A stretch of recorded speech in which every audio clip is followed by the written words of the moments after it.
Hello guys and welcome back to my YouTube channel. तो आज का हमारा टॉपिक है contract without consideration is void. Consideration क्या होता है और इसके इसेंशियल एलिमेंट्स हमने लास्ट लेक्चर में कंप्लीट कर दिए। आज हम पढ़ेंगे कि एक कॉन्ट्रैक्ट बिना कंसिडरेशन के वॉइड होता है।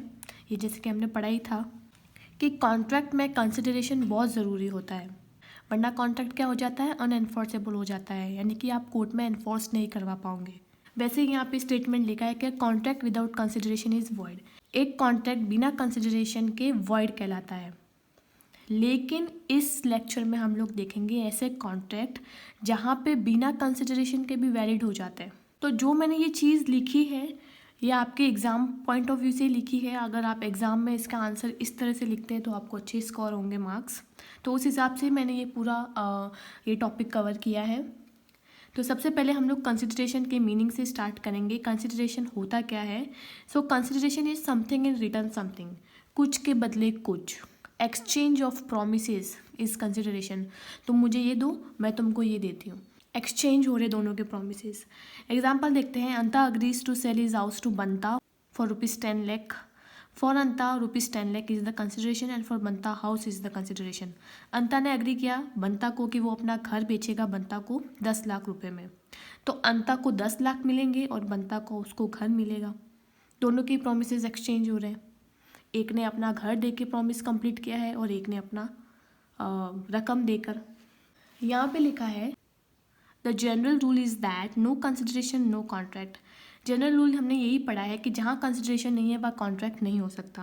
This is because an agreement without consideration is nudum pactum, that is a nude or bare promise and therefore not enforceable by law. वो इसलिए कि एक एग्रीमेंट बिना कंसिडरेशन के न्यूडम पैक्टम होता है, यानी कि एक बेयर प्रॉमिस, सिर्फ प्रॉमिस है, उसमें कंसिडरेशन नहीं है। बिना कंसिडरेशन वाला प्रॉमिस को बेयर प्रॉमिस कहते हैं, इसीलिए वो एनफोर्सेबल नहीं होते लॉ के द्वारा। लेकिन इस रूल का एक्सेप्शन भी है। नो कंसिडरेशन नो कॉन्ट्रैक्ट वाले रूल का एक्सेप्शंस भी है। सेक्शन 25 इसका एक्सेप्शंस बोलता है। According to the section 25 an agreement without consideration is void subject to certain exceptions. Section 25 में लिखा है कि ऐसे एग्रीमेंट बिना कंसिडरेशन के वर्ड होते हैं, ये हमको पता है, लेकिन इसके कुछ एक्सेप्शंस हैं। यानी कि जो अभी हम लोग केस पढ़ने वाले हैं उसके अंदर जो एग्रीमेंट होंगे बिना कंसिडरेशन के वो वैलिड और एनफोर्सेबल होंगे। तो स्टार्ट करते हैं। सबसे पहला है agreement on account of natural love and affection. ऐसे अग्रीमेंट जो नेचुरल लव और अफेक्शन से क्रिएट हुए हैं। Where an agreement is made on account of love and affection between the parties it is valid even without considerations provided following conditions are satisfied. ऐसे agreement जो कि love और affection के ground पे create हुई है दो पार्टीज के बीच में, तो वो वैलिड होगा बिना कंसिडरेशन के भी, लेकिन इसके कुछ जो कंडीशंस है वो फुलफिल होनी चाहिए। कुछ एसेंशियल एलिमेंट्स सेटिस्फाइड होने चाहिए। वो कौन से हैं? पहला, agreement must be in writing. जो अग्रीमेंट है वो रिटर्न में होना चाहिए। दूसरा, रजिस्टर्ड होना चाहिए अंडर लॉ। तीसरा है कि उन पार्टीज के बीच में लव और अफेक्शंस होने चाहिए। फोर्थ है the parties are standing in a near relation to each other. Near relations कौन से होते हैं? फादर डॉटर हो गया, हस्बैंड वाइफ हो गए, डॉटर मदर हो गए, ये नियर रिलेशंस हैं। ठीक है, इंटीमेट रिलेशंस भी कहते हैं इनको। तो आपको एग्जाम्पल से समझ में आएगा। देखो, A husband out of natural love and affection promise his wife in writing to give her ₹1 lakh। A gets his promise registered and this is a valid contract. A ने क्या क्या नेचुरल लव और affection से अपने wife को क्या कर दिया? प्रॉमिस किया है कि वो उसको ₹1 lakh देगा, और ये प्रॉमिस इसने राइटिंग में किया है और रजिस्टर्ड भी किया है। चारों कंडीशंस फुलफिल हो रही है। देखो, सबसे पहले उसने रिटर्न में दिया है वो प्रॉमिस, रजिस्टर्ड करवाया है, इनके बीच में लव एंड अफेक्शंस था। और फोर्थ है यहाँ पे हस्बैंड और वाइफ है, तो ये नियर रिलेशंस में आते हैं। तो चारों ही कंडीशंस फुलफिल हो रही है, तो ये कॉन्ट्रैक्ट वैलिड माना जाएगा। ओके, अब इस वाले एग्जाम्पल में क्या हुआ है कि हस्बैंड ने वाइफ को कुछ दिया है, वाइफ ने तो बदले में कुछ नहीं दिया हस्बैंड को। सिर्फ ए अपना प्रॉमिस निभा रहा है, जो बी है इसकी वाइफ है वो तो कुछ नहीं दे रही बदले में। लेकिन इस पॉइंट में भी जो कॉन्ट्रैक्ट है वो वैलिड कहलाया जाएगा।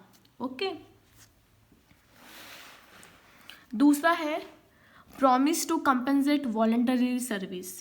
अच्छा, वॉलंटरी सर्विस कौन सी होती है? अपनी इच्छा वाली सर्विस। जैसे कि आप लोग कई बार दान करते हो, ठीक है, कई मंदिर में जाते हो तो आप कहीं दान भी करके आते हो, तो वो आपकी वॉलंटरी सर्विस है, आप अपनी इच्छा से दे रहे हो, कोई आप पे फोर्स नहीं कर सकता, ठीक है। A promise to compensate a person wholly or in part is valid even without consideration in the following cases. तो फॉलोइंग केसेस में एक कॉन्ट्रैक्ट बिना कंसिडरेशन के वैलिड होगा जब ए प्रॉमिस कर रहा है दूसरे पर्सन को कि वो उसको कंपनसेट करेगा पूरी तरीके से या फिर पार्ट में भी, ठीक है, होली और इन पार्ट। देखो वो कौन से फॉलोइंग केसेस या कंडीशंस फुलफिल होनी चाहिए। पहला, if the person has already voluntarily done something for the promisor. For example, A ने बी का पर्स ढूंढा और ले जाकर बी को दे दिया। बी ने प्रॉमिस किया कि वो उसको इसके बदले कुछ रकम देगा, तो ये कॉन्ट्रैक्ट हुआ to compensate some voluntarily service. तो इस केस में कंसिडरेशन सिर्फ बी की तरफ से आ रही है, और आप कहोगे कि ए ने तो बदले में उसको पर्स ढूंढा है, तो बी ने नहीं कहा था कि तुम मुझे पर्स ढूंढ के दो, ठीक है। देखो इसमें क्या कंडीशन है? पहला, if the person has already voluntarily done something for the promiser. Promiser के लिए किसी पर्सन ने पहले से ही कुछ वॉलंटरली सर्विस दी है, कुछ किया है उसके लिए। दूसरा, if the person has done something which the promisor was legally compelled to, और उस पर्सन ने कुछ ऐसा काम किया है जो कि वो प्रॉमिसर लीगली कंपेल्ड था करने के लिए। ये वाला तो मैंने फर्स्ट पॉइंट का एग्जांपल बता दिया। अब जैसे सेकंड वाला पॉइंट है, इसका एग्जांपल देती हूँ मैं। फॉर एग्जांपल, ए ने बी के इन्फेंट सन को सपोर्ट किया, उसके बदले बी ने प्रॉमिस किया कि वो ए के जो खर्चे हैं उसका पे करेगा। तो ये कॉन्ट्रैक्ट हुआ क्योंकि यहाँ पे जो प्रॉमिजी है उसने कुछ ऐसा किया है जो कि प्रॉमिसर लीगली कंपेल्ड था करने के लिए। थर्ड है प्रॉमिस टू पे टाइम बेयर डेट। सबसे पहले टाइम बेयर डेट कौन सी होती है? ऐसी डेट जिसकी लिमिट निकल चुकी होती है, यानी कि अब आप कोर्ट में उसको ले जाकर पैसे रिकवर नहीं कर सकते। फॉर एग्जांपल, आपने किसी को पैसे दिए, ठीक है, और वो किसी पर्टिकुलर टाइम पीरियड में अगर वो पैसे नहीं लौटाता है आपको, ठीक है, और वो टाइम लिमिट निकल जाती है, तो उसको हम लोग टाइम बेयर डेट कहते हैं। A promise to pay a time bearer debt is also enforceable.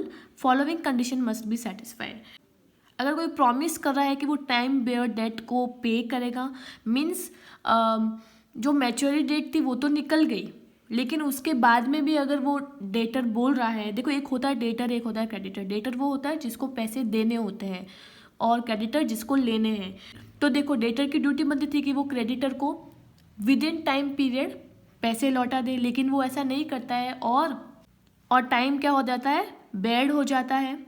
तो उसके बाद में अगर डेटर प्रॉमिस करता है क्रेडिटर को कि मैं तुम्हारे पैसे लौटा दूंगा, तो वो एनफोर्सेबल होगा।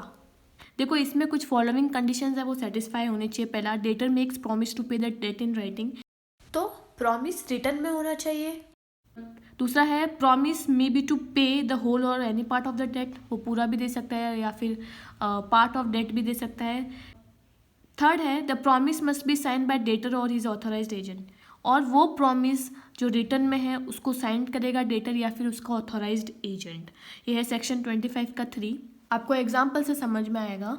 देखो, ए ओज बी ₹1000, ए ने बी को 1000 रुपीज़ देने हैं, but the debt is barred by limitation act, लेकिन उस डेट का जो टाइम है वो बेयर्ड हो चुका है बाय लिमिटेशन एक्ट। देखो लिमिटेशन एक्ट क्या कहता है कि आपको 3 साल के अंदर अंदर पैसे को रिटर्न करना है, ठीक है। यानी कि अगर कोई इंसान आपके पैसे नहीं लौटा रहा है, डेटर आपके पैसे नहीं लौटा रहा है, तो आप कोर्ट के पास जाकर रिकवर कर सकते हैं उस इंसान से, लेकिन 3 साल हो जाने के बाद में आप रिकवर नहीं कर सकते।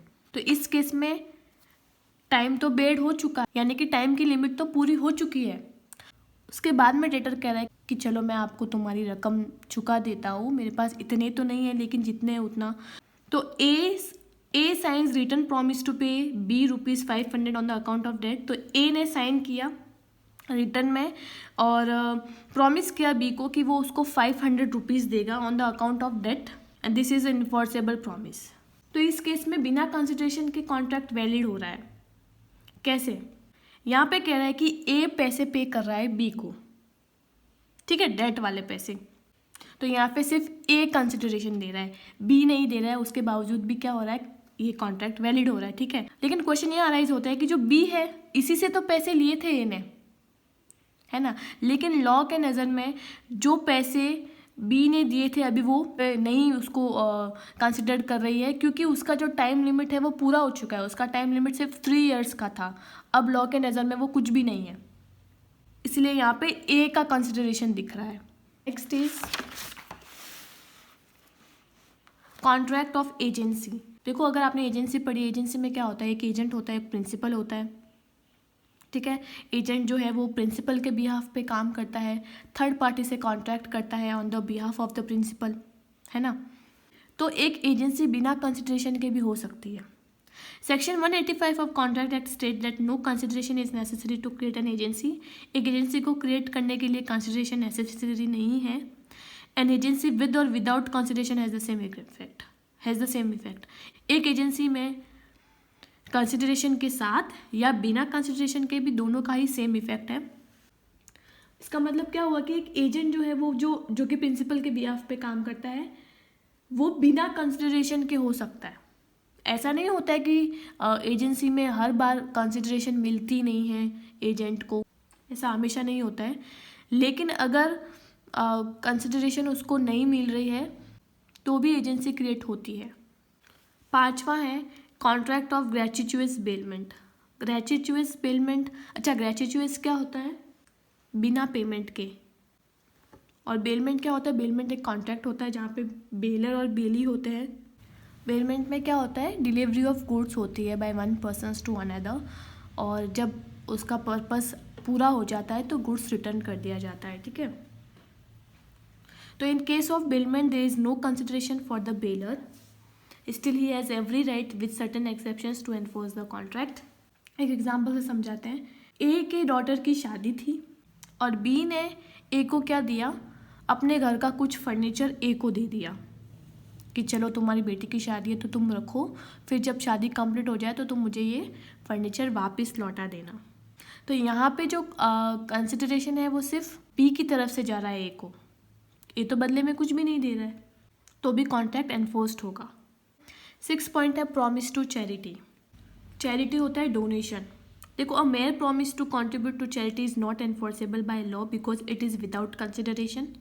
देखो, आप सिर्फ अगर प्रॉमिस करते हो कि वो आप चैरिटी को कंट्रीब्यूट करेंगे, कुछ पैसे दोगे, तो वो लॉ के द्वारा एनफोर्सेबल नहीं होगा क्योंकि बिना कंसिडरेशन के होता है। देखो, for example, A make a promise to contribute ₹1000 for construction of a room in mosque and later he refuse to do so, here A is not lawfully bound to do so. A ने promise किया कि वो कुछ रकम mask के room के construction में देगा और बाद में वो मना कर देता है कि भाई मैं तो नहीं दे रहा, तो यहाँ पे ए जो है वो लीगली बाउंड नहीं होगा, क्योंकि जहाँ आप डोनेट करोगे वो आपको बदले में कुछ नहीं देते। लेकिन अगर बी पार्टी ने आगे किसी थर्ड पार्टी को भी इन्वॉल्व कर दिया है और बोल दिया है कि लेट से यहाँ पे जो मॉस्क में जो रूम कंस्ट्रक्शन करवाना था, और वहाँ पे बी पार्टी ने सी पार्टी को बोल दिया है, कॉन्ट्रैक्टर को, कि हाँ तुम अपने मजदूर भेजो और काम स्टार्ट करते हैं, ठीक है। तो इस कंडीशन में क्या है कि जो ए है उसको पेमेंट करनी पड़ेगी, ठीक है, ही इज बाउंड। यहाँ पे एक केस है केदारनाथ वर्सेस गौरी मोहम्मद। तो इस केस से आपको समझ में आएगी, ए ने प्रॉमिस किया बी को कि वो कुछ उसको सम ऑफ मनी पे करेगा for the construction of town hall in Howrah, ठीक है। टाउन हॉल में कंस्ट्रक्शन के लिए ए ने प्रॉमिस किया बी को कि वो उसको कुछ सम ऑफ मनी पे करेगा। अब जो बी है उसने सारा प्लान कर दिया और कॉन्ट्रैक्टर को भी हायर कर दिया, उसको भी जॉब दे दी। बाद में जो ए है उसने मना कर दिया कि भाई मैं तो पैसे नहीं दे रहा। तो इस केस में इस वाले पॉइंट में जो ए है उसको पे करना पड़ेगा, वरना जो बी है यानी कि जो सेक्रेटरी है उसको लॉस होगा, क्योंकि उसने आगे कॉन्ट्रैक्टर से बात कर दी थी, उनको भी पे करना होता है। तो इस केस में ए को पे करना पड़ेगा। 7th है gift actually made. A gift once actually made can not be recovered on the plea that it was void for want of consideration. अगर ए पार्टी ने बी को कुछ गिफ्ट दिया है, लेट्स से ए ने बी को अपनी प्रॉपर्टी दी है, तो फिर बाद में वो वापस रिकवर नहीं कर सकता कि नहीं मुझे तो मेरी प्रॉपर्टी वापस दो, इस ग्राउंड पे कि कंसिडरेशन सिर्फ एक साइड से हुआ है, ये तो वॉइड था, ऐसा नहीं होगा। 8th है contract of guarantee. A contract of guarantee is valid without consideration. ठीक है, कॉन्ट्रैक्ट ऑफ गारंटी वैलिड होगा बिना कंसिडरेशन के। फॉर एग्जाम्पल ए पार्टी है